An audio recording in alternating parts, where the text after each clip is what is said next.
혹시 아브라함이 처음으로 하나님께 부름을 받았을 때 하나님께서 아브라함을 무엇으로 부르셨는지 기억하시나요? 창세기 12장 1절을 보면 이렇게 하나님께서 말씀합니다. 내가 너로 큰 민족을 이루고 내게 복을 주어 내 이름을 창대하게 하리니 너는 복이 될지라. 아멘. 이 말씀대로 하나님께서는 아브라함을 아무렇게나 부르신 게 아니라 복으로 부르셨습니다. 그리고 그 복을 온 세상에 전하도록 부르셨지요. 그래서 아브라함의 인생을 보면 늘 두 가지 길이 교차한다고 볼 수 있습니다. 하나님의 복이 되는 길이고요. 한 가지는 하나님의 복이 되는 길이고 다른 한 가지는 복이 되지 않는 길이 있습니다. 즉 저주가 되는 길이죠. 하나님께서는 아브라함을 선대하고 환대하는 사람에게는 하나님의 복을 같이 누릴 수 있다라고 약속을 하셨고요. 반대로 아브라함을 적대하고 저주하는 이에게는 하나님의 저주가 임할 것이다 라고 말씀하셨습니다. 이것은 또 이렇게 어떻게 보면은 아브라함이 어떻게 살아가느냐, 아브라함이 어떻게 하느냐가 생각보다 중요하다라고 볼 수 있습니다. 아브라함이 순전한 마음으로 하나님의 말씀에 순종하고 자기의 복의 역할을 잘 감당하면 그 주변에 있는 이들도 그 복을 나눠받게 될 수 있다는 의미를 가질 수 있고요. 반대로 아브라함이 그릇 행해서 이웃들이 그를 박대하거나 그에게 어떤 악을 행하게 되면 복을 받지 못하고 저주에 놓일 수 있다라는 의미가 될 수 있기 때문입니다. 이 말씀을 드리는 것은 앞으로 우리가 이제 아브라함의 인생을 살펴보다 보면 그가 복으로서 자기 역할을 잘 감당하는 일이 있고 그렇지 못한 일이 있다는 걸 마주하기 때문입니다. 우리가 함께 오늘 말씀을 묵상하면서 아브라함이 자기 역할을 잘 감당했을 때 어떤 일이 일어나는지 살펴보면 좋겠고요. 우리가 오늘 어떻게 또 살아갈까 생각해 보면 좋겠습니다. 자, 오늘 말씀은 어제 살펴보았던 특별한 만남, 우리 이제 사람의 모습으로 사람으로 다가오신 하나님을 만났지요. 그 직후에 하나님께서 다시 말씀으로 아브라함을 만나 주시면서 시작이 됩니다. 18절과 19절을 보면 하나님께서 아브라함을 통해서 어떤 일을 하실지, 아브라함이 어떤 일을 하기를 바라시는지를 다시 한번 상기시키시는데요. 요약하자면 아브라함을 통해 천하 만민이 복을 받게 될 것이고 그 복을 받는 방법은 아브라함이 의와 공도, 즉 정의와 공의를 행함으로써 이루어진다라는 것입니다. 방금 말씀드렸던 복으로서의 역할을 어떻게 감당할 수 있느냐? 하나님이 말씀하시는 정의와 공의를 행하면서 할 수 있다라고 말씀해 주시는 거죠. 자, 그러고 나서 하나님께서는 소돔과 고모라에 대해서 말씀하십니다.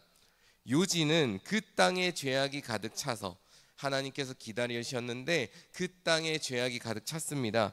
그리고 그로 인해서 통곡이 넘쳐납니다. 그러니 그 땅을 심판하시겠다는 것이었습니다. 그래서 하나님께서는 소돔 땅을 살펴보시겠노라 말씀하시고 하나님의 사람들을 그 땅으로 보내시지요.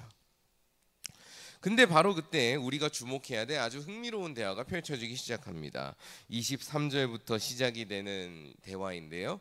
우리가 23절부터 25절까지의 말씀만 먼저 같이 보겠습니다. 23절에서 25절까지의 말씀입니다.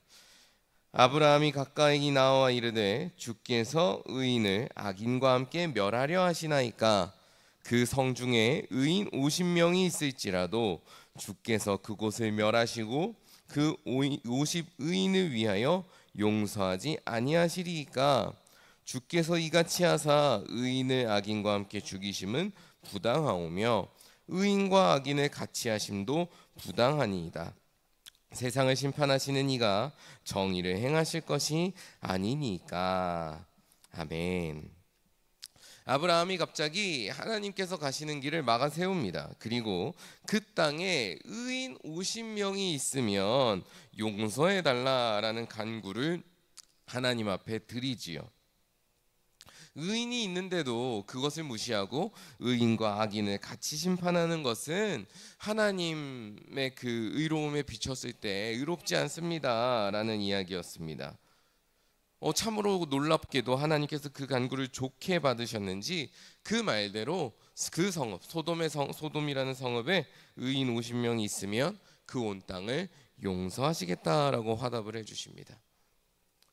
그런데 아마 아브라함이 의인 50명이 혹여나 안 되면 어떡할까 불안했던 것일까요? 50명 중에 5명이 부족하면 멸망시키실 겁니까? 라고 거듭 묻습니다. 그러자 하나님께서는 45명만 있어도 용서하시겠다라고 답하십니다. 그런데 아브라함이 거기서 또 만족하지 않고요, 계속해서 묻습니다. 40명만 있으면 어떻게 하시겠습니까? 30명은요? 20명, 20명은요? 10명 어떻게 하시겠습니까? 계속해서 의인의 숫자를 무슨 가격을 깎아내리듯이 흥정하듯이 깎아내리기 시작합니다. 여러분, 만약에 여러분이 판사인데 여러분 앞에서 변호인이라던가 누군가 계속해서 이런 식으로 형량을 거듭해서 깎아내리려고 한다면, 낮추려고 한다면 어떻게 하시겠습니까?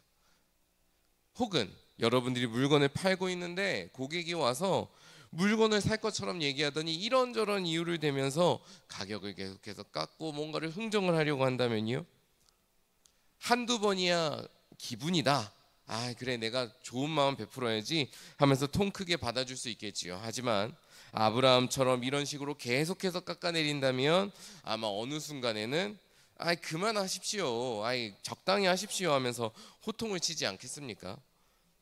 그러나 하나님께서는 아브라함의 이 간청을 그렇게 멈추게도 하지 않으시고 호통을 치지도 않으시고 있는 그대로 다 받아들여 주십니다.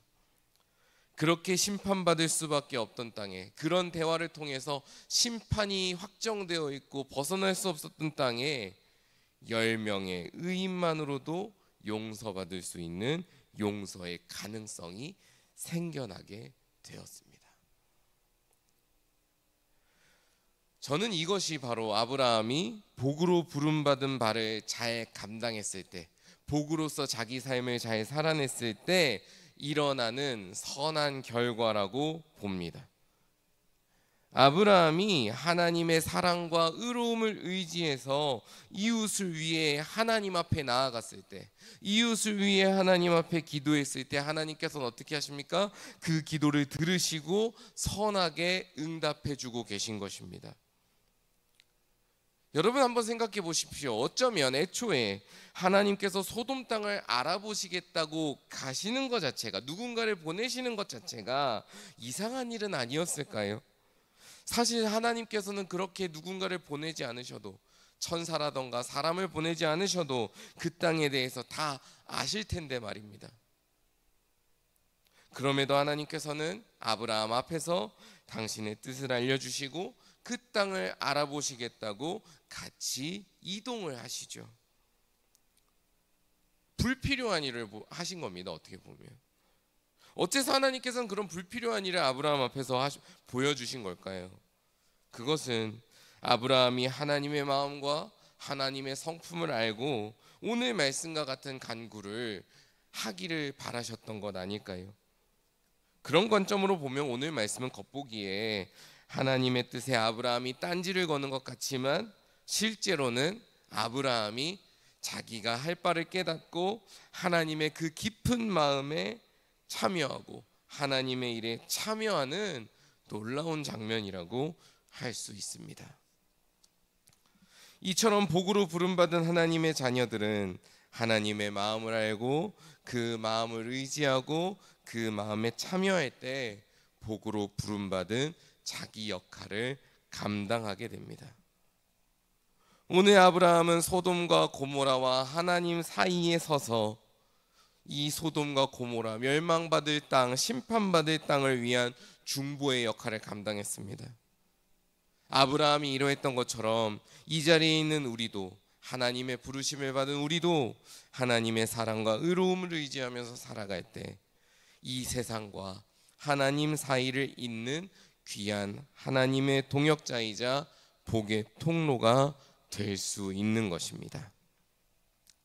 오늘 우리가 기도의 자리로 나아갈 때 아브라함과 같이 복으로 살아가기를 간구하기를 원합니다.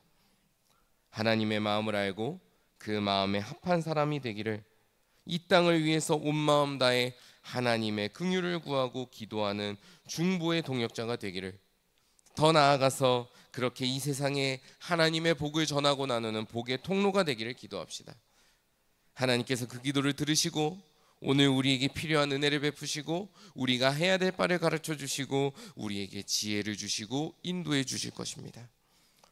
오늘 하루도 하나님과 함께 한 걸음 한 걸음 동행하면서 하나님의 복을 풍성히 나누어 주는 사람들이 되기를 원합니다.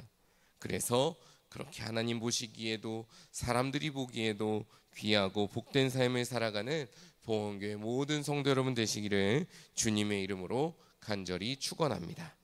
함께 기도하겠습니다. 하나님 아버지, 우리를 복으로 불러주시니 감사합니다. 아브라함이 오늘 말씀 가운데 그 복의 역할을 감당함으로 심판받을 땅에 용서의 가능성과 구원의 가능성이 주어진 것처럼 우리도 우리에게 주어진 자리에서 하나님의 뜻을 마음에 새기고 하나님의 뜻에 순종하며 이 세상과 하나님 사이를 잇는 중보의 동역자로 살아가기를 소망합니다. 우리가 예수님의 뒤를 쫓아 이 세상에 하나님의 생명과 복을 나누어주는 그런 사람들이 되게 하여 주옵소서. 하나님, 우리가 그런 삶을 살기에는 너무나 연약함을 잘 알고 있습니다. 성령님께서 우리의 마음을 붙들어 주시고 주관하여 주셔서 우리가 나아가야 될 길을 밝히 보게 하여 주시고 우리가 해야 될 바를 깨닫게 하여 주시며 우리가 해야 될 것과 감당해야 될 것을 능히 감당하고 행하는 인생을 살아가게 하여 주옵소서. 오늘 하루의 시종을 주님께 맡겨드립니다. 오늘 하루 그렇게 복된 인생, 복의 통로가 되는 인생 살게 하여 주옵소서. 감사드리며 모든 말씀 예수님의 이름으로 기도드립니다. 아멘.